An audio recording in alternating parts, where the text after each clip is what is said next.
No problem. Okay, we appreciate everybody that's here tonight.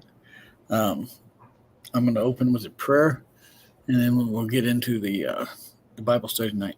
Lord, we ask you to be with us as we go through your word tonight. Um, Grant us discernment and understanding so that we may apply these principles and concepts and lessons to our lives. We say all these things in Jesus' name. Amen. All right, so we're still in Isaiah chapter 51. We're going to be starting with verse 10 tonight. I'll give you a little history here. This is Isaiah calling out the Lord, to the Lord to save the people. And he's going through some of the history of the Lord's great wonders and powers and things that he performed for his people. And this is a continuation of that request. And that's why you'll see this stated as in a question, right? He's trying to get the people that he's talking to understand if they ask. And these assurances have already been passed. They're part of the historical record and the the biblical record. So we're going to start out tonight with Isaiah 51, chapter 51, verses 10. Right? And it starts out and it says, Art thou not it which hath dried the sea, the waters of the great deep, that hath made the depths of the sea a way for their ransom to pass over? Now, the first part of that key phrase is, Are thou not it? What he's saying is, Are thou not still the same God? Right? The ground of the appeal is the same arm that dried up the sea and made the path of the Jewish people was still able to interpose and rescue them. Okay? And it said, which hath dried the sea. And we all know which sea he's talking about there, the Red Sea. When the children of Israel passed over. Right. And in Exodus 14:21, I have that. It says, and Moses stretched out, did I get the right one? 14:21. Yes. And Moses stretched out his hand over the sea, and the Lord caused the sea to go back by a strong east wind all that night, and made the sea dry land, and the waters were divided. So that's what he's referring to there. This is the common illustration to which the Hebrew prophets and the poets always appeal. They go back into the history. Because at the time, Abraham had seen the miracles. But this was the first time, 600,000 Jews had seen it happen, right? And when they wish to refer to the interposition of God in favor of their nation, this is a very classic one, right? And then if you want to compare in Psalms 105, is the whole chapter is about that, okay? So that can be your own study, all right? And then it goes, the next part is the great deep. Now, when it says the great deep, he dried the sea, the waters of the great deep. This is also referred to all the way back to Genesis 1:2 when he made the water separate from the land, the great deep, okay, out of which the dry land appeared, right? And so I've got it here. I do too. Oh, go ahead. You can do it. Now the earth was formless and empty. Darkness was over the surface of the deep, and the Spirit of God was hovering over the waters. Hovering over the waters, right? Mm-hmm. Yeah, he was in command, wasn't he? Yeah, right? And then Genesis 7:11 says, in the 600 year of Noah's life, in the second month, the 17th day of the month, the same day were all the fountains of the great deep broken up, and the windows of heaven were opened. And the 12 says, and the rain was upon the earth for 40 days and 40 nights. The great deep can refer both to the ocean, but also the waters that are underground. So they're at great depths. We call them aquifers. We call them. I don't know if you've ever been in some of the caves, the rivers that run through them. There's an amazing one in Romania that if anybody's over in that area on a cruise ship or on a tour, that you can go into, and it takes you down in a little railroad car, and the river is running through there so loud that you have to wear earmuffs. But it's running not in the cave, but alongside of it, and it's running so fast and so hard that it doesn't come out. I can picture the sound. Yeah, it's deafening, yeah. Right? But And Almost as bad as the airport last night. yeah, pretty much like the airport last night, right? Okay. So also, I think it's Amos 7:4. Which I have. Okay, you'll go ahead. read it. Yeah, and I've got. This is what the sovereign Lord showed me. The sovereign Lord was calling for judgment by fire. It dried up the great deep and devoured the land. Devoured the land, right? Yeah. Now I can back off a little bit, but everybody else is muted. So Okay, that's fine. I've got Psalms 36:6, and it says here, "Thy righteousness is like the great mountains; thy judgments are a great deep." All right, O Lord, thou preservest man and beast. So the judgments are a great deep. Yeah. So we have. So it's as deep as the ocean. Right. Got it. Or deep as the fountains under the earth, right? So he's really, Isaiah was really, I guess, check marking off everything that God had already done, and his great and mighty powers. He was making check marks, in this request to save the people. All right. And then it goes back to the Red Sea instance. In this next part, he says, that hath made the deeps of the sea a way. Now, the divided waters of the sea we talked about there in Exodus, made a path through them for the Israelites that were redeemed out of Egyptian bondage and slavery to pass over and so to go to the land of Canaan, right? And what we miss sometimes when we read that, it says it blew all day and all night. So it wasn't until the next day that they couldn't go against the force of the wind. So they had to stay there. And that's why they started panicking, because the army. Part where they're talking about, that's the same thing they did to the army once the people started going. Yes. South, right? Yes. Yeah. God unleashed the winds and the water, right? All right. So this reference is supposed to illustrate to those in captivity in Babylon that will thus be done likewise. It is believed that Cyrus used the dry riverbed he created to enter, also to get the hostages out of the city. That's pretty amazing, isn't it, if you think about it? Again, he uses water in a dry riverbed because they had dammed it, converted the river, and let it dry out. So it's probably something notable to think about, because it seems that most escape routes, according to God, is riverbeds. Dry riverbeds. Dry riverbeds. Right. There's other references to dry riverbeds. The three rivers that were Eden was the four rivers that flowed out of Eden, the Garden of Eden. Three of them are dry. They know where one is still running. Euphrates is still running, and it's drying up now. So anyway, so must be why we're getting rain. Yes, yeah, we're getting Hassayampa River is getting water, right? Right, it's flowing into Hassayampa, so right? We didn't have a escape route. There you go. Right? Okay, so then we go to verse 11. I don't think if anybody has questions, they'll tag somebody, right? Right, I haven't seen anything yet. So all right. So verse 11 starts out, it says, therefore the redeemed of the Lord shall return and come with singing unto Zion, and everlasting joy shall be upon their head. They shall obtain gladness and joy, and sorrow and mourning shall flee away. I didn't get that highlighted, but that's supposed to be highlighted. Anyway, so therefore, who's the redeemed of the Lord? This is probably the language of Yahweh assuring them through Isaiah, an answer to their prayer, to the prayers of Isaiah and to the remnant, remember, okay, that we talked about, that his ransomed people should again return unto Zion, to Jerusalem, correct? And they're going to come with singing unto Zion. Now, it is an image from the custom of singing on a journey when a caravan is passed along the extended plains in the east. Now, if you looked at the Jerusalem and you looked at the city that they were attacking, it was directly east of Jerusalem. Pretty amazing if you think about it, right? It was, again, it all fits. Then their journey's going to be long, because do they have horses or carriages or carts and animals to take them home? No, they're going to have to walk, right?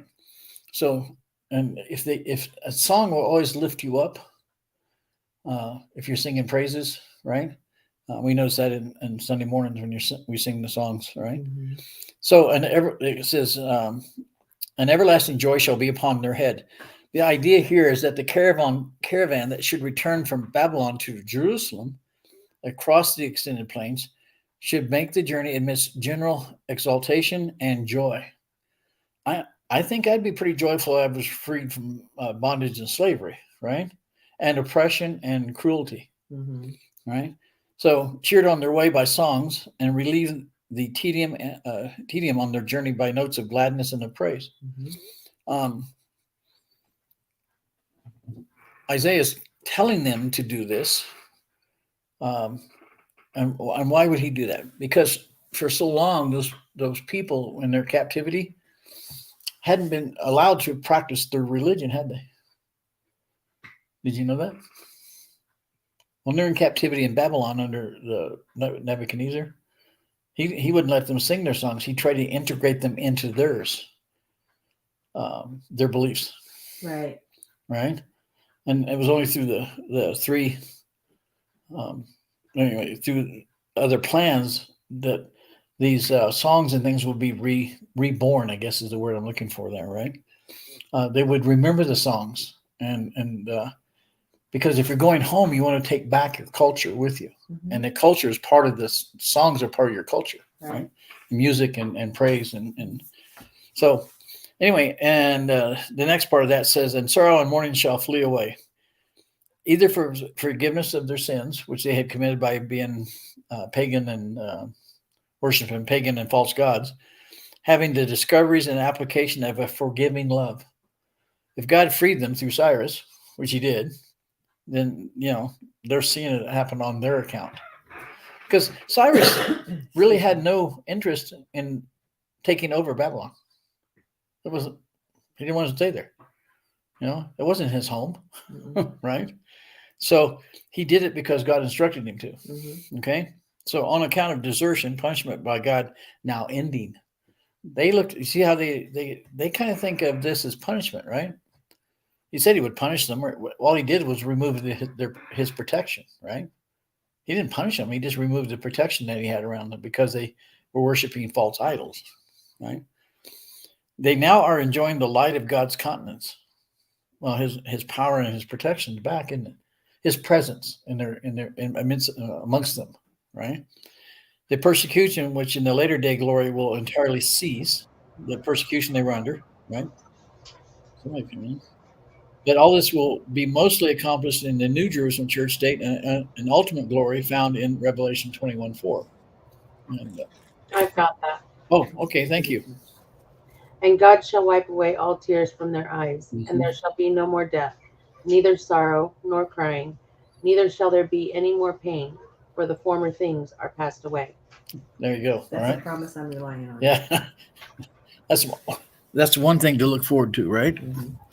All right. This entire verse is a repeat of content that was in Isaiah chapter 35. Which is That's why it's awesome. so familiar, right? Which is based our church is founded on that chapter. Okay, so we go to 12. And verse 12 says, I, even I, am he that comforteth you. Who art thou, that thou shouldest be afraid of a man that shall die, and of the Son of Man, which shall be made as grass, right? So when he says I, even I, the iterated pronoun emphasizes the true grounds of confidence. If God be with us, what matters is who is against us, right? These enemies are mortal and weak, is what he's saying, right? The protector is eternal and strong, right? His strength will never fail. His promises never compromised, right? And I like the fact that if you take the comma out up above, it says, I, even I am, right? I am he that comforts you. Now, only to exert his power and show his great strength by making bare his arm, right? But to open his heart and show his anytime you bare your arm, it's a show of strength.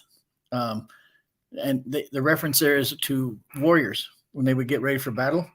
They would move their sleeves on their uniforms up so that the arm wouldn't catch on something, right? As they swing the swords or fight in a battle. So they're saying that God bared his arm and it was his strength, right? But he also opened his heart to show his great love and strong affection for them. Can I ask a question? Yep. In the verses that we've read before where Isaiah is talking Mm-hmm. and he refers to the Lord, is it a capital He? In the translations, sometimes it is and sometimes it's not. But if you're, the rule of thumb, according to the research I've seen, if you're speaking directly to him and I have a reason for asking. well, okay, you don't see it in here in these. I'm just saying because is it that it's a lowercase h because he is speaking? Usually, So he's yes. talking about Usually. himself. Well, usually So he's we capitalized he because we are using it as a pronoun. name. Name, yeah, as a name or a title. Yes. Okay. If it's used as a title, that's how the sentence structure would go. Okay. The Hebrew structure is a little different. It has to do with the content of the thing. They don't always do and he, right? Now you got to remember, God is not speaking, but he's speaking through Isaiah. So if God is speaking, it's a capital, right? If it's Isaiah, it's small. Does that make sense? Mhm. He- Yeah. He's talking about God. And I figured that it was the other way around, that if he's speaking about himself, he didn't need to capitalize it because he is he. Well, it would be for emphasis, even if right? Even if Isaiah is using his words, he's saying I, even I, Right, and he. So Right. that is the Lord speaking. right. Well, he's quoting God, Mhm. right? Am he, right? But the I and even I is his title. Mhm. Okay, so you wouldn't want to. Because it's not I even I even is not capitalized in my Bible. It wasn't mine. I think it depends on the translations Translation, okay. and who the editing of it. But in the Hebrew, when it says I even I, and am he, it's capitalized in Hebrew. Okay. Okay, that made it come. Anyway, we go to on. It says Sorry. it shows that's a great question, right? It is confusing to know when to capitalize when you're speaking about him or to him. And I think that's my rule of thumb for me is if I'm speaking to him, it's a capital, Mhm. right? If I'm speaking about him, then the content is more important than the title at the time. Does that make sense? Especially when I'm presenting Unless it's content about him, unless it's content directly about him. Correct. Okay. It gets confusing. Yeah, we talked about that in English language. Yeah. Right. Yeah. Okay. We did All right. today. Yeah, today. Yeah. All right. So also to administer divine comforts unto them, giving more than was asked for. Now, isn't that God how God always does it? Oh yeah, Yeah. absolutely. He always gives more than what you ask Well, for. sometimes he doesn't. Yes. Well, sometimes he withholds it, doesn't he? Sometimes he gives you exactly what you asked for. Well, I think he bases that on faith and a lot of other little factors here. But this one's talking about granting them back their home, and More than they can imagine. more than they can imagine because Because they've been in captivity. captivity and slavery, right? So he promises to do it himself, not by his prophets and ministers, words and ordinances. Though these are the usual means that the promises are relayed to the people, but he himself would do it by his spirit and grace, right? And I think that's a pretty amazing thing if you think about it. So, and it goes on, of a man that shall die. And that's the reference, should be afraid of a man that shall die, right? God, your comforter, will endure forever, right? But all men, even the most mighty, must soon die, right? And if God is our protector, one occasion can we have to fear what a mere mortal can do to us, right? It says, don't be afraid of the man that can take your life, but the one that can take your soul, destroy your soul. It's a hard thing, I think, though, for people to understand this about not being afraid of man, because people can imagine the pain, suffering, hurt, or whatever that they would go through. Mm-hmm. But then when you read previous verses that we've read, they're talking about how God helps you through any ordeal that you have to go through and helps you endure it. So that's, as long as I put the two of those verses Together, you're okay. I'm pretty good. Okay. Yeah, sometimes he'll put you through something to make you stronger, Yeah. both spiritually and then sometimes even physically to make you stronger, right?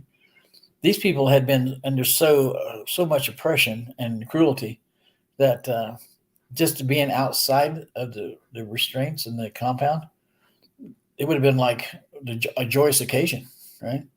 They've had family members that had died and not seen the outside, right? So anyway, okay.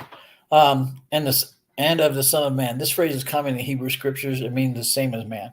When it says shall die and the Son of Man, which shall be made as grass,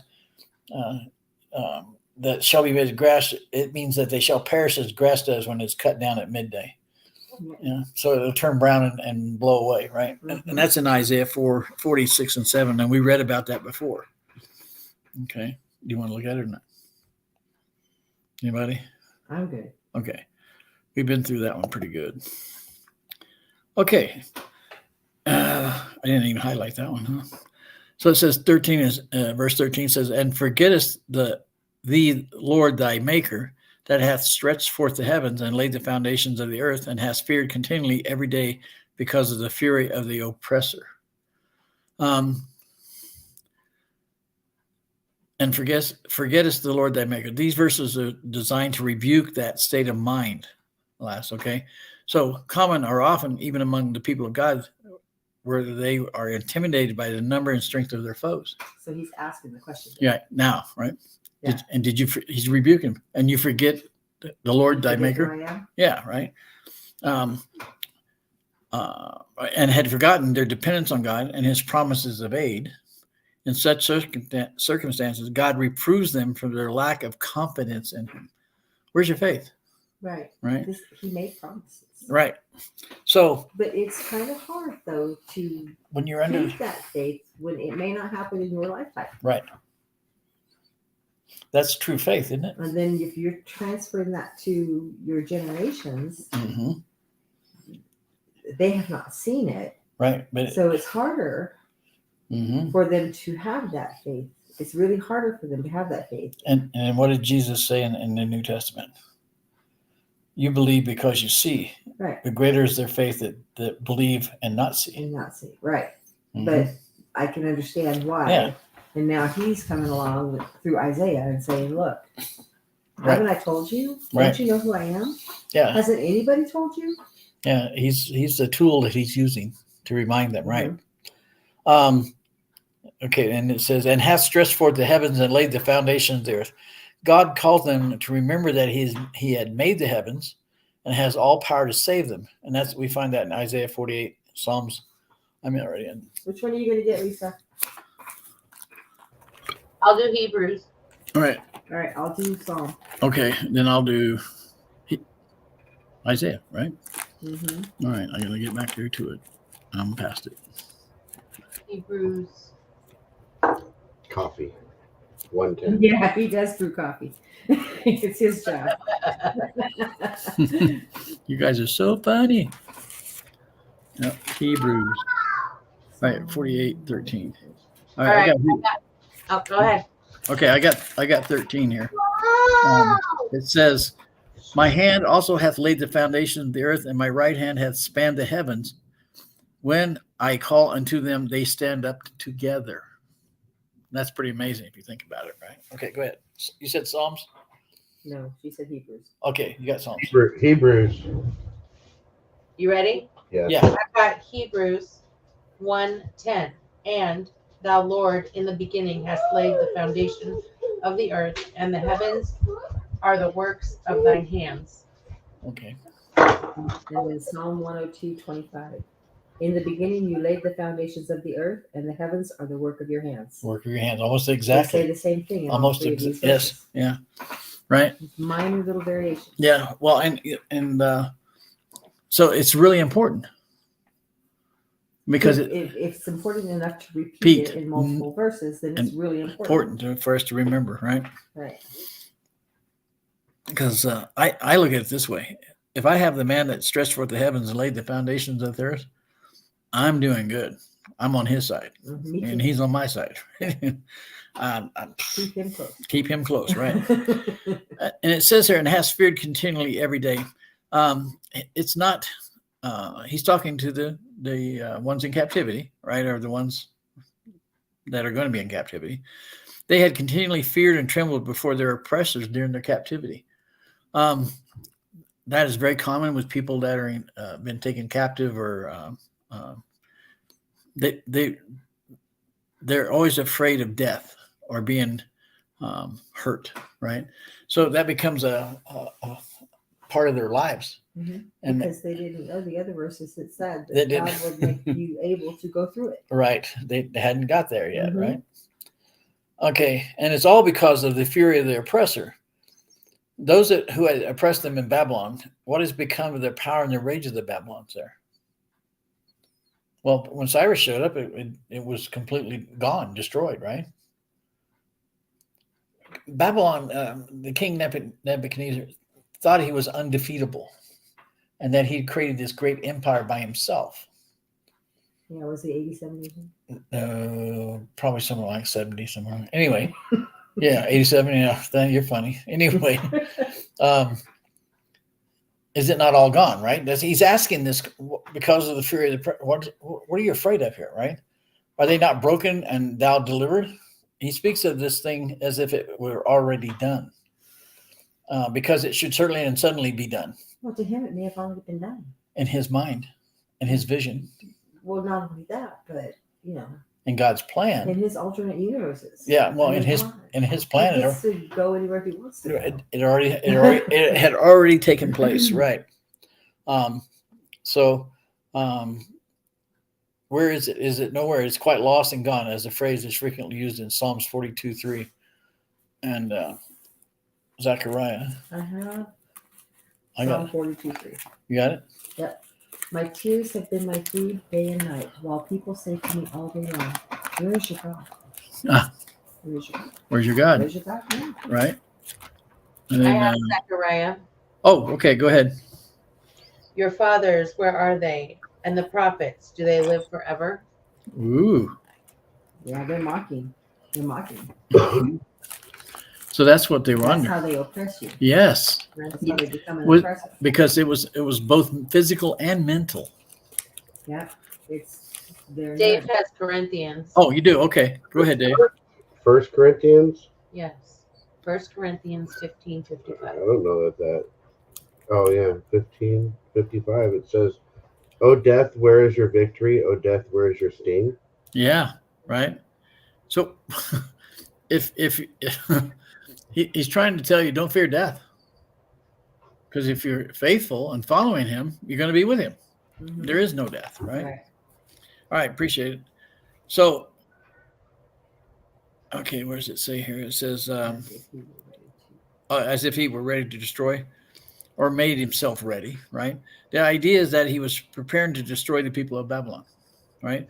Perhaps as a marksman is making ready his bow and arrows for war, right? We know that he had to get Cyrus in position. He had to get the armies in position. The river had to be diverted.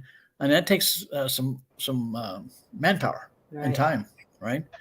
The siege had already lasted for 3.5 months. 4 months, right, approximately. So I think Cyrus would according to the battle strategies that I saw, he was continuing to confront on one side of the city, while they at night were blocking off the river, Mm. so that people wouldn't notice. Oh, that Diversion, right? Yes. So the oppressor had been preparing to crush them in the dust, and they trembled and did not remember that God was abundantly able to protect them, right? So we see that a lot. I think it's like this. I think sometimes fear will cause you to not act, right? It's that Flight or fight, right? I know through military training, you react, you don't stop, because that'll get you killed, right? Mhm. So they train that out of you. But what they train you to do is have no fear. back to like you when you were a little kid, right? And Right. no fear of your bike going off the side of the road. Hey, the way my mom trained me, she says, "Don't you start it, but don't you dare not Finish it, right? Right. There you go. Right. Works, right? So the last part of that says, then where's the fury of the oppressor? What is there to dread here, right? The idea is that the enemies of the Jews would be cut off or destroyed, that they should put their confidence in God and rely on his promises of aid again, right? Mhm. Kind of repeat it. I think he reiterates it 2 or 3 times in this passage, just so they start to think that way. Does that make sense? Well, He's yeah. trying to brainwash them. Right. You have to tell them over and over and over again until it becomes something that They believe. is natural to them, It's right? yeah. It brings back memories or teachings. Does that make sense? Yeah. Yeah. Okay. So verse 14 says, "The captive exile hasteneth that he may be loosed, and that he should not die in the pit, nor that his bread should fail." We did this last time. Anyway, I'm just gone up so much in my head. I think I could memorize most of this. Anyway, the captive exile hasteneth that he may be loosed. The time hastens on, or God will hasten the time, is what they're kind of releasing here for the release of the captive Jews in Babylon. But as soon as opportunity offers for their release, we'll take it and make no delay. So this instruction, these writings that Isaiah is doing, is to be remembered and taught to the people that are in captivity, so that when the opportunity arises, go. Don't wait, right? Mm-hmm. Now, some understand the word by way of complaint, right? As if the person spoken of were impatient and could not wait the proper time for their deliverance. Mm. There was also that faction. That's me. Well, they hadn't I'm even working on it. they hadn't even crossed the Red Sea, and there was people complaining about going back to. Oh, They were no, dying in the that's desert. different. Remember? No, it's Talking just about getting out, right, not getting back. right. Well, you run into that, right?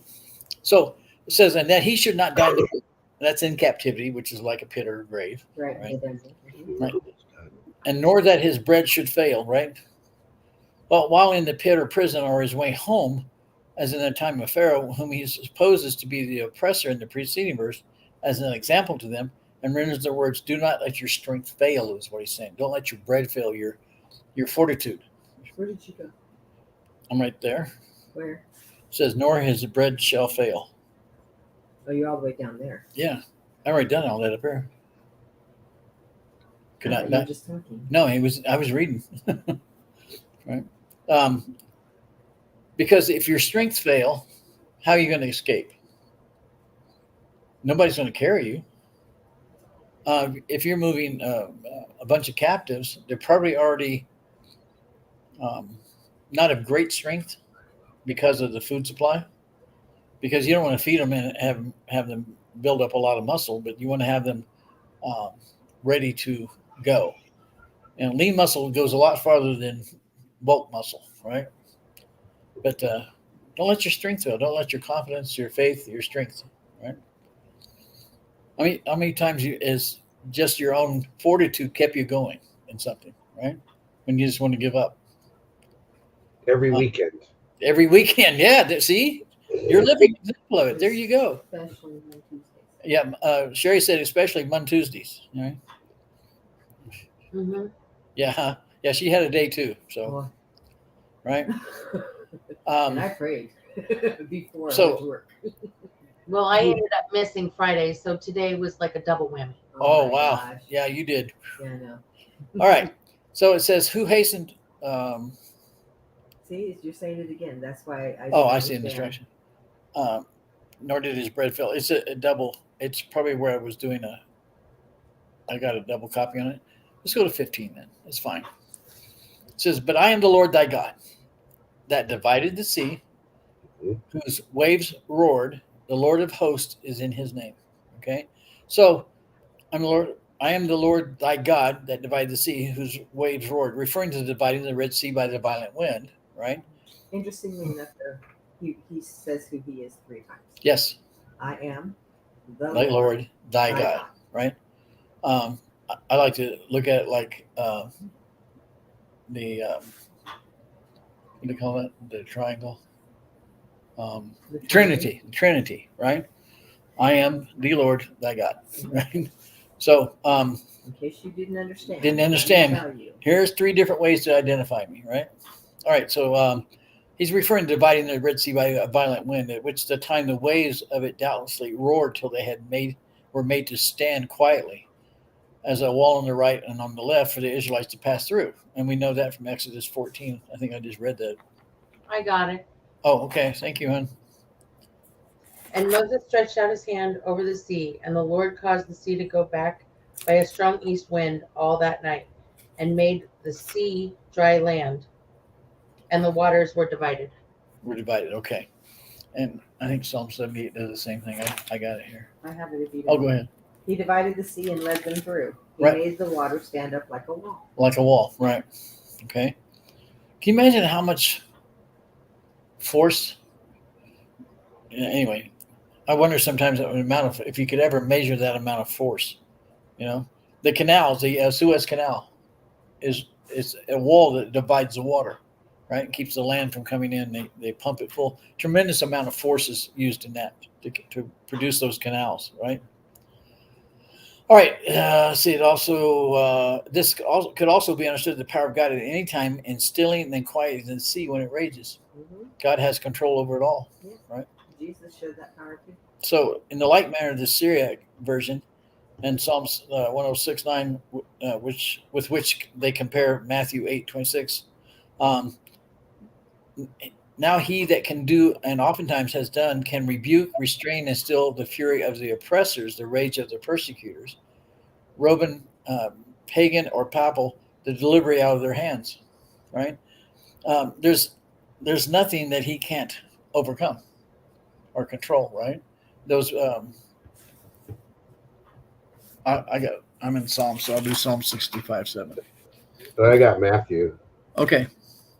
So Matthew 8:26 is when they woke up Jesus when they were on the boat. Right. Jesus was trying to take a little siesta. Yeah. And he hollered at him and said, "Why are you afraid, you men of little faith?" And then he rebuked the wind. Right. Right. And the sea. And there was, at last, a great and wonderful calm, a perfect tranquilness. That's amazing. Okay. And then I've got Psalm 65:7. I think I'm in 65:7. Yeah, it says, which stilleth the noise of the seas and the noise of their waves and the tumult of the people, right? The panic of the people, right? So there's many times I just watched a movie clip about that when Peter walks out on the water. All right, and the seas are still raging. Christ was still standing on it, but the water and everything hadn't been calmed yet. Was Peter strong enough to come out into the storm with him? Right. Right. All right. He So lost his faith. yeah. All right. So And I'm going to go back and I'm going to also point out that, because you're getting ready to say the next thing. right. Go ahead. So this is Isaiah telling them who he's talking about, Uh-huh. even though he's already said who he is 3 times. And now he's doing it a 4th. He's doing it the 4th time. Right. Right. So, and it says the Lord of hosts is in his name, right? So the Lord of armies in heaven and earth, therefore, is able to do these things in a natural, civil, and religious sense also, Mm-hmm. right? He commands all, right? So, you guys good with that? Yep. I like this next verse. It says, and I, capital I, have put my words in thy mouth, Mm-hmm. and I have covered thee in the shadow of my hand, that I may plant the heavens and lay the foundation of the earth, and say unto Zion, thou art my people. That's beautiful. Isn't it? So I have put my words in thy mouth. That is, he had committed his truth to the Jewish people, to Zion. Mm-hmm. That's the promise, right? And he had entrusted them with his statutes and his laws Mhm. through Moses, right? Which are very simple ones. Right. He had given them the promise of the Messiah, Mm-hmm. and through him the assurance of the true religion would be spread to other nations. He would therefore preserve them and restore them to their own land. And you find that in Deuteronomy and Joshua. Which one are you going to get? Good. Oh, good Deuteronomy. Okay, I got Joshua. Okay. It's right here. Deuteronomy 30:14. Yeah. 30, Mhm. 14.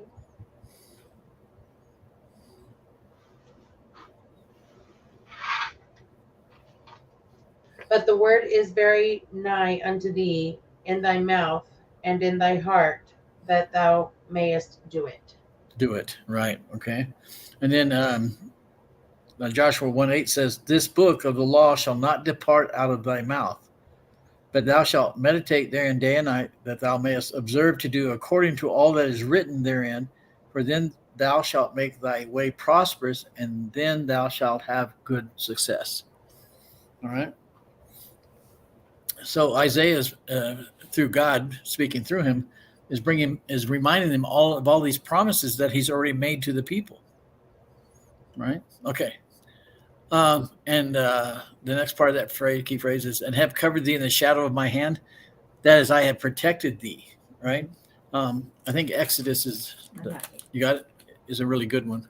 When my glory passes by, I will put you in a cleft in the rock and cover you with my hand until I have passed by. Right. That was God talking to Moses. Mm-hmm. Right. And he still came out shiny. Because he looked. He peeked. He peeked at his heel. Right. Right. Okay. So that, and then you see how Isaiah is referring back to different parts of the Quran, what do you call it? First 5 books, they're called the Torah. Correct, The Torah, yeah. right? Okay. I may plant the heavens and lay the foundations of the earth. Now this is a little different here. I have given thee these promises and these protection of all thy calamities, to assure thee of any care and kindness to thee. Right. These are beautiful words. I will reform thee in the most glorious manner, and bring thee unto that perfect and blessed estate which is reserved for the days of the Messiah. And you find that in Isaiah and also in Peter and elsewhere. We know that the prophecies were all filled through the Messiah, right? And at the end times, the new heaven will be in Jerusalem, will be the center of it, okay? So why wouldn't God preserve that? Right. Right? And it says, "And say unto Zion," which is the people, right? "Thou art my people," right? "That I may own thee for my people in a more illustrious manner than I have ever done." Now we see the results of that today, don't we? In Israel, they're very prosperous people, right? Anyway, 17 says, "Oh, here we go. Awake, awake, stand up, O Jerusalem, which hast drunk at the hand of the Lord the cup of his fury." No, "Thou hast drunken the dregs of the cup of trembling and wrung them out." Mm-hmm. Right? So awake, awake. This verse commences an address to Jerusalem under a new image. The figure employed is that of a man who has been overcome by the cup of the wrath of Yahweh that had produced the same effect as an inebriation, right? There's a Total loss of control. yeah. Jerusalem had reeled and fallen down, prostrate. No, they had a hangover. They had a bad hangover, right? 70 years worth. Anyway, there had been none to sustain her, and she had sunk to the dust. Right? Okay, I'm going to move next one. Okay, and it says here, "which has drunk at the hand of the Lord." The reason is that this produces a very similar effect. If you're prostrate, the strength and makes the subject of it reel, stagger, and fall, right? Mm-hmm. Calamity, the most appalling kind, had come upon her, and she is now called on to arouse from this condition, to recover her former splendor and power. Yeah. Get up and stand up as a nation again, right? As my people, right? Now, this cup of fury, which has been sorely afflicted upon them, so this metaphor is used, right? I had Psalms here. I thought I had it. There it is. I'll do Psalm 75:8 again. I just read that, didn't I? I don't know. I'm going to check and make sure. Here we go. We're almost there. No, maybe it was a different one. 75:8 says, "For in the hand of the Lord there is a cup, and the wine is red. It is full of mixture, and he poureth out of the same. But the dregs thereof, all the wicked of the earth, shall wring them out and drink them." Ooh. All the wicked of the earth. All the wicked of the earth. So he will take the best and leave the rest. It's an old expression, right? In Jeremiah 25:15. This is what the Lord, the God of Israel, said to me: Take from my hand this cup filled with the wine of my wrath, and make all the nations to whom I send you drink it. Okay. And 40, go ahead. Jeremiah 49:12 12. Yes. is under Edom. For thus saith the Lord, behold, they whose judgment was not to drink of the cup have assuredly drunken, and art thou he that shall altogether go unpunished? Thou shalt not go unpunished, but thou shalt surely drink of it. Okay. Yeah. There's always a cost, isn't there? I think I go into it here in a minute, but I was going to say something about that. The cup of didn't Christ say when he was on the mount, drink of this cup I drink? He said something about a cup. Take this cup from me. Yeah, take this cup from me. Mhm. Right? What is he talking about? The cup of his wrath or the cup of the teachings to the nation? Well, it's not of his wrath. No. It's- So it depends I on. always thought that it was. So there's two things that I thought. One was that it was either allow me to be able to extend my salvation to beyond the Jewish people, Right. or the other was, I know that I'm going to be without you, and I don't know if I can do this. Right. He's But- asking the But Father. it's your will, so I will. Right. Right. I don't That's know which is true. yeah. Well, it can be seen both ways, can't it? If you drink from the cup, then you accept the responsibilities of it, don't you? Right. So he's asking if you want Take this cup. take them from my hand, from me. But no, I'm going to drink But it. right, I will fulfill this promise or this prophecy. Right. Okay. Let's go on then. It says, "And hast drunk the dregs of the cup of trembling and wrung them out." It's alluding to excessive drinking, which brings a trembling of the limbs and sometimes paralytic disorders on men. Right. The thick sediments in the bottom of the cup, which are affixed there, as the word dregs signifies. Right. They didn't filter their liquor and their wines very well. Okay. They had a lot of contamination. Well, it was sticks and stems and barley and all kinds of stuff in it, right, to make the alcohol in it. All right, and it says, "and wrung them out." That was the most important part of it. I brought it from the top one and brought it down, and it's not easily got out. Yet every drop are drunk up, signifying that the whole portion of suffering shall come upon them, even what are most disagreeable to them, and shall fill them with trembling and astonishment.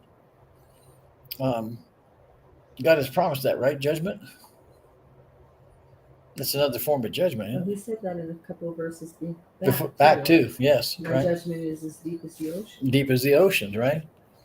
There's so much in. Oops, sorry, I gotta go back real quick.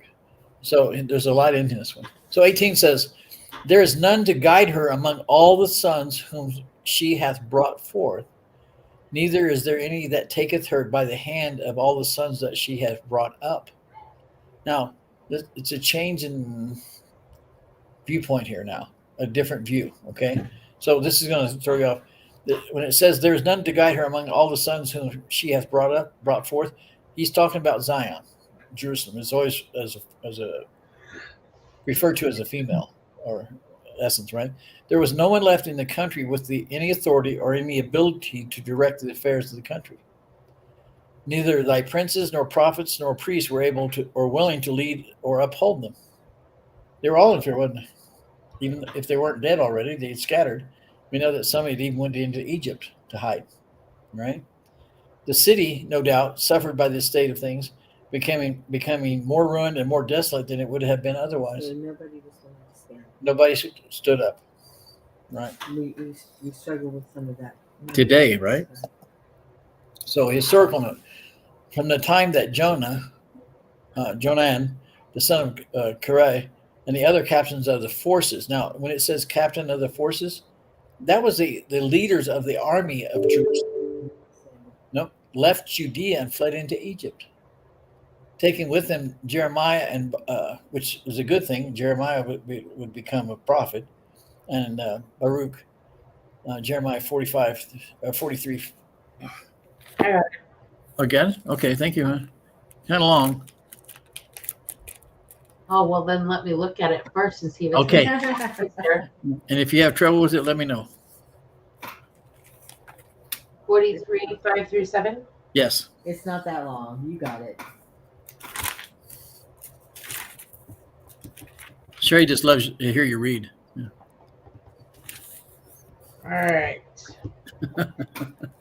But Johanan, the son of Korah, Mhm. and all the captains of the forces took all the remnant of Judah that were returned from all nations, whither they had been driven, to dwell in the land of Judah, even men and women and children and the king's daughters, and every person that Nebuzaradan, the captain of the guard, had left with the Gedaliah, Gedaliah, right? the son of Ahikam, the son of Shaphan, Right. and Jeremiah the prophet, and Brock the son of Nerah. So they came into the land of Egypt, for they obeyed not the voice of the Lord. Thus came they even to Tapanhes. So they ran instead of standing their ground. Yep. They obeyed not the Lord. They got afraid. Yep. They were That was afraid. that flight. They got scared. Fight or flight, right? They flew. and they flew, right? But they did take. They fled. They did take some of the remnants with them, right? Yeah. At least I they wonder did. why they took Jeremiah. I think that was part of God's plan to preserve him, because he would later take over as a prophet, right? Do you think that if they thought that if they took Jeremiah the prophet, because he was a prophet then, right? No. He was not a prophet then. Not then. He would later become a prophet. I wonder why they took Jeremiah then. I think I know it was in God's plan, but I Was- wonder what made them think to take Jeremiah. Was Jeremiah just one of the he was of Gedaliah, son of yes. Ahikam, yes, Shaphan, the Yeah. men, the women, the children, the king's daughters? He was King's- just one of them, he right? was just one of them. So Right? it's just pointing out that hey, Jeremiah was one of these. Yeah, somebody that people would And you need to know recognize. this name. Would you need to know that Call them out by name. exactly? Okay. Got it. So the Jerusalem's extreme desolation was not wholly the result of the Babylonian conquest. It was partly due to the after misconduct of the Jews that left the country. There's nobody left to maintain anything. You guys have all seen the ghost towns in Arizona, right? The buildings still stand, but everything's just, the Mother Earth takes it back, Mhm. right? One way or the other. Right, it says 19, these two things are come unto thee. Who shall be sorry for thee? Desolation and destruction, and the famine and the sword. By whom shall I comfort thee? Right? Now, these two things come unto thee. Isaiah is saying, the affliction from the hand of God, though by means of enemies and no friends to help, support, or comfort, as beforehanded, right? Or who shall be sorry for thee? Who will lament and bemoan thee? They of the earth will rejoice and be glad. Others will not dare to show any concern outwardly, whatever inward grief may be in their breast or hearts. He's saying that the people that were there to support you fled. If you even went back now, there's nothing there. There's no support. There's nothing there, right? Yeah, so it's not what you think. It's kind of normal. Like you leave home Right. and then you go back expecting it to be the same, and it's never. It's never the same, right? So you have to rebuild from scratch, don't you? And he's going to use the captives of Babylon to rebuild it back to a greater glory, even. Okay. Desolation and destruction refers to the calamities which would be inflicted by the sword. The land would be desolated, and famine would spread over it. Right. This refers doubtless to the series of calamities that would come upon it in connection with the invasion of the Chaldeans.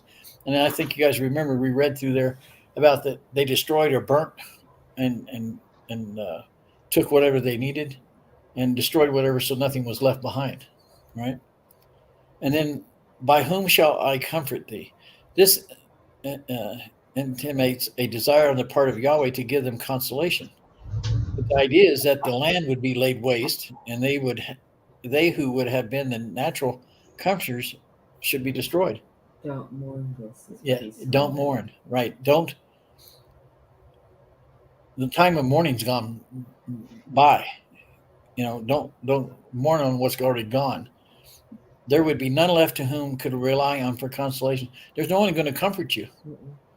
You people have to be strong and have faith, and I will help you rebuild this and be prosperous. But it's going to take some time. Does that make sense? You good with it? I'm good. Okay. All right. So 20 says, the sons have fainted. They lie at the head of all the streets as a wild bull in a net. They are full of the fury of the Lord, the rebuke of thy God. Right now, the sons here, Jerusalem is here represented as a mother. Her sons, that is, her inhabitants, had become weak and fallen down everywhere and were unable to afford consolation or assistance with rebuilding or regaining the former glory. They've either died in battle, been taken hostage, or so weak and feeble that they couldn't stand. And that could be just even from spirit. From Not spirit. even It could be physically. it'd be Physically, physically they could and be strong, but spiritually. spiritually is the other side of it. Yes, there's both sides infected here, right? And it says they lie at the head of all the streets. The head of the streets is the same, which in Lamentations 2:19 and 4:1 is dominated at the top of the streets, or the head or top of the street dominates the beginning of a way or street. The corner in which the other streets diverge. You got to remember the cities were built usually in a square or round, Mm-hmm. and so everything would diverge into the center. Okay. So they were driven into that point because the army would go through the whole town and drive everybody to the center and then take captives. Okay. Okay, and if they were left laying on the ground, right? Too feeble to make the trip, or too old, too young, right? So this is a description of the state produced by famine, also. Okay. Right? Weak, pale, emancipated, the inhabitants of Jerusalem in the places of public concourse would lie prostrate and inefficient and unable to meet and repel their foes. The ones that were left behind, right, because of famine in the land, right? They would be overpowered with famine as a wild bull is ensnared in a net and rendered incapable of any effort. At that time period, they didn't rope them or run them into canals. They netted them, right? So this refers undoubtedly to the famine that would produce during the siege of the Babylonians. Yeah, right? The state of things under the siege has also been described by Jeremiah in Lamentations 2:19 and 21. Lamentations is back here, isn't it? I got Lamentations 2:19. Yep. Just give me a second here. I guess got to get to 2:19. All right, it says, arise, cry out in the night, in the beginning of the watches, pour out thine heart like water before the face of the Lord. Lift up thy hands toward him, that the life of thy young children, the faint for hunger in the top of every street. In 20 through 21, right? Yes. Yeah. So behold, O Lord, and consider to whom thou hast done this. Shall the women eat their fruit, and children of a span long? Shall the priest and the prophet be slain in the sanctuary of the Lord? The young and the old lie on the ground in the streets. My virgins and my young men are fallen by the sword. Thou hast slain them in the day of thine anger. Thou hast killed and not pitied. So the army that was Killed the protection. killed all the protection. Yeah. And also those that would reproduce and give them more. More. Right. Okay. The rest of them were taken into slavery. Right. So undoubtedly it was a very devastating thing, sight to see. Right. But none of that would be left after 70 years, wouldn't it? Right. Right? So, last part of that says, they are full of the fury of the Lord and the rebuke of thy God. That is Jerusalem's sons, now full of calamities, which may seem to flow from the wrath of God and be rebukes in fury, when they are only done in love to correct. Revelation 3:19. Okay, 3:19. Yep. As many as I love, I rebuke and chasten. Be zealous, therefore, and repent. Yeah. And when that happens, then they shall be delivered and their enemies punished. He had to turn them around. How many times have we seen that through the Old Testament? I mean, many times, right?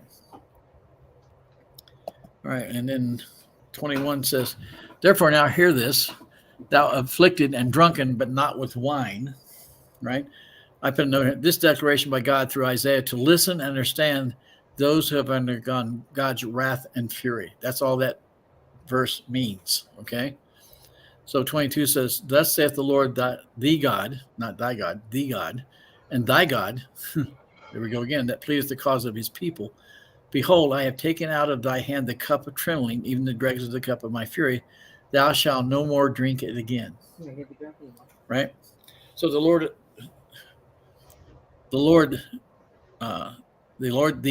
right? Note the emphatic combination. Oh, wait till you get there. Go ahead. No, go ahead. Or rather in the solitary instance of the plural Adonam and Elam, right?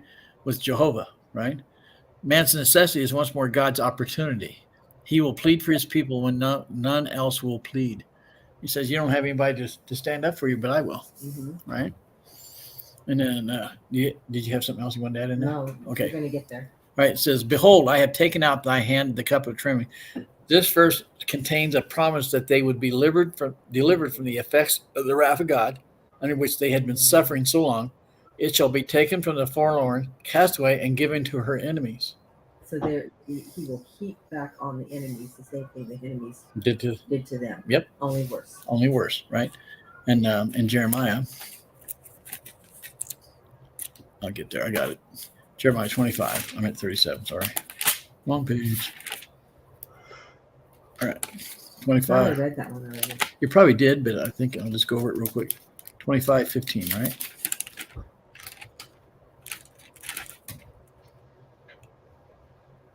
Yeah, for this saith the Lord God of Israel unto me, take the wine cup of this fury out of my hand and cause all the nations to whom I send thee to drink it.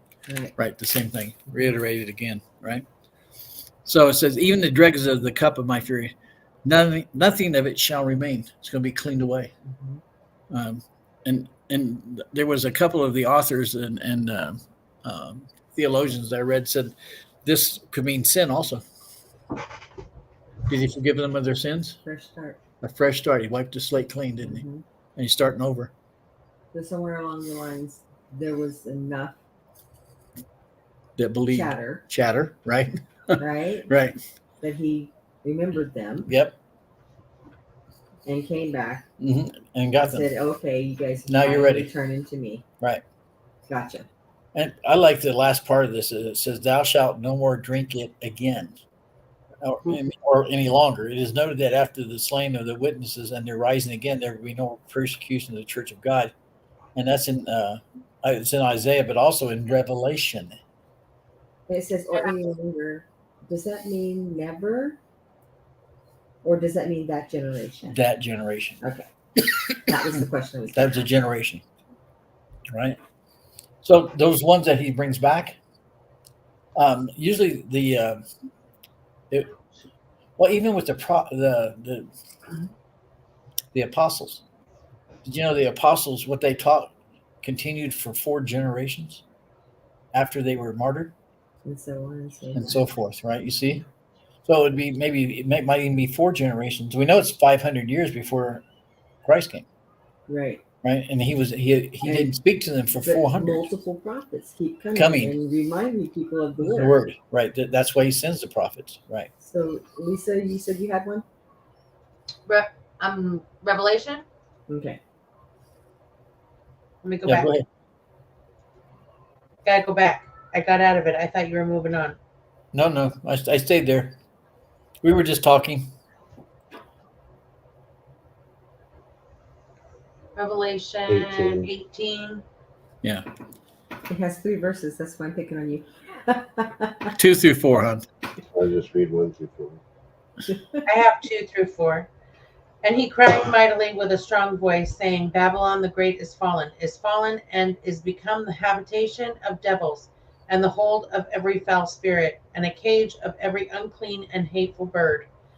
For all nations have drunk of the wine of the wrath of her fornication, and the kings of the earth have committed fornication with her, and the merchants of the earth are waxed rich through the abundance of her delicacies. And I heard another voice from heaven saying, Come out of her, my people, that ye be not partakers of her sins, and that ye receive not of her plagues. Yep. Pretty We're much going to be delivered. we're going to be delivered. Right. Okay. Okay. I don't know how many This more. is the last one. This is the last one. Okay. 23 says, But I will put into the hand of them that afflict thee, which hath said to thy soul, Bow down, that we may go over, and thou hast laid thy body as the ground, and as the street to them that went over. Now, this is interesting. It says, But I will put into the hand of them that afflict thee. The tormentors, the oppressors, those that have burdened you beyond human limitations. The word occurs 3 times in Lamentations. What word? Afflict? Yeah. I think I got Lamentations. Yeah. All right. You got 1:5? I'll do 1. Oh, I'll do 3:32. Or you want me to do it? I've got 1:5. So 1:5 says, Her adversaries are the chief, her enemies prosper, for the Lord hath afflicted her for the multitude of her transgressions. Her children are gone into captivity before the enemy. That's the first one, right? And then 1:12, had to turn the page, I think, here. There we go. Says, It is nothing to you, all ye that pass by. Behold and see if there be any sorrow like unto my sorrow, which is done unto me, wherewith the Lord hath afflicted me in the day of his fierce anger. The affliction, right? And then The other one, mine doesn't say affliction, it says grief, but I understand where the It's- affliction goes. right. Okay. You want to read it? Though he brings grief, affliction, he will show compassion, so great is his unfailing love. Right. Okay. So there's repentance and reconciliation there, right?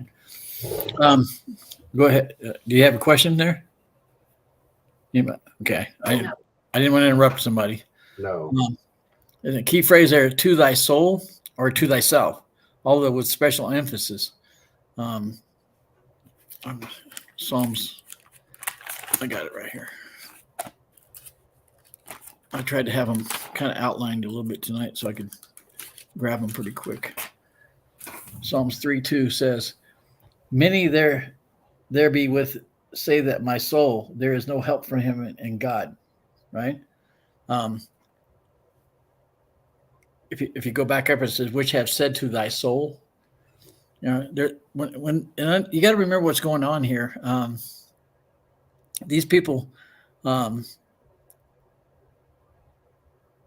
the people that are afflicting them, the Babylonians, the cruelty that they were undergoing, was even they even tortured them in their minds about their soul. Right. They owned them. Deep, very deep. Deep, right. Very, very repressed. Very, repressed and oppressed. Yeah. Okay. It says, bow down that we may go over. This figure is taken from the Eastern custom of treading or even riding on the backs of conquered enemies. Don't tread on me. Yeah, don't tread on me, right? Wonder where we got that from, right? This is a striking description of the pride of Eastern conquerors. It was not uncommon for conquerors actually to put their feet on the necks of the conquered kings and tread them into the dust. Mhm. And you'll find that. Joshua. Okay.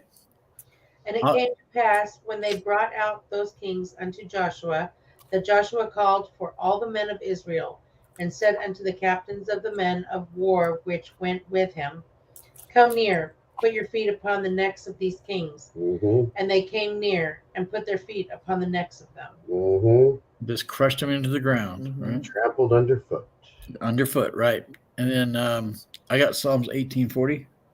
It says, Thou hast also given me the necks of my enemies, that I might destroy them that hate me. All right. Yeah. Right. So Don't this, tread on me. the last one says, Thou hast laid thy body as the ground.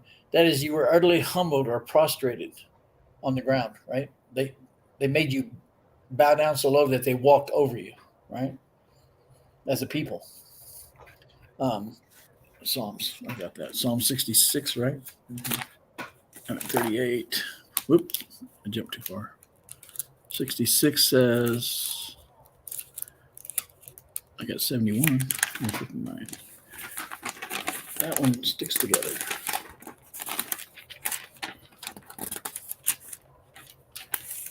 66 says 11 to 11 to 12. 12.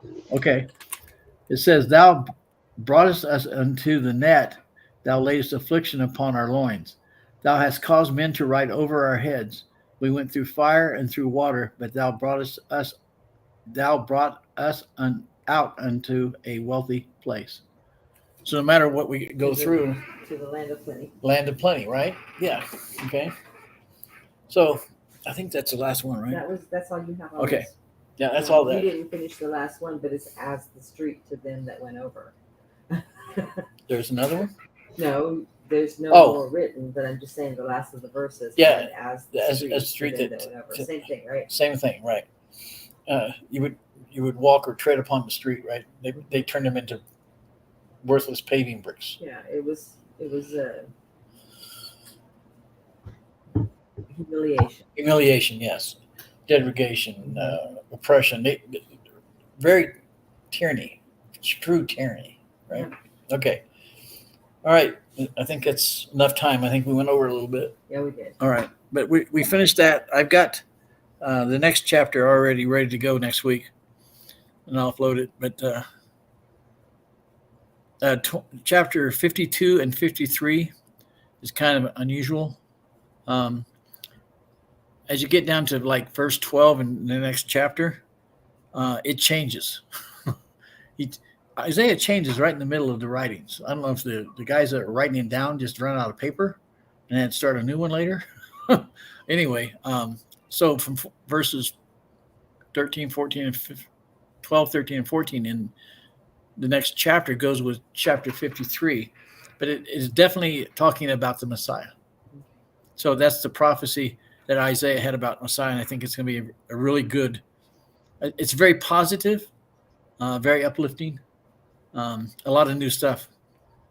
All right, you guys have any questions? We appreciate it. All right. Yeah, I'm going to have Dave pray us out tonight. I prayed in. Heavenly Father, Lord, we thank you for this Bible study, Lord. We thank you for this technology and the ability to use it, that we can present this to essentially your entire world and possibly the universe. We don't know how far these transmissions go, but we thank you in advance for that, Lord. We thank you for the utterance and understanding. And we ask that you just be with us as we go out and do our daily work and daily activities in the world, that we have you as our strength and our courage. We say all these things in Jesus' name. Amen. Amen. Thank you, guys. Okay. Ending broadcast. Okay. Hey, Dave.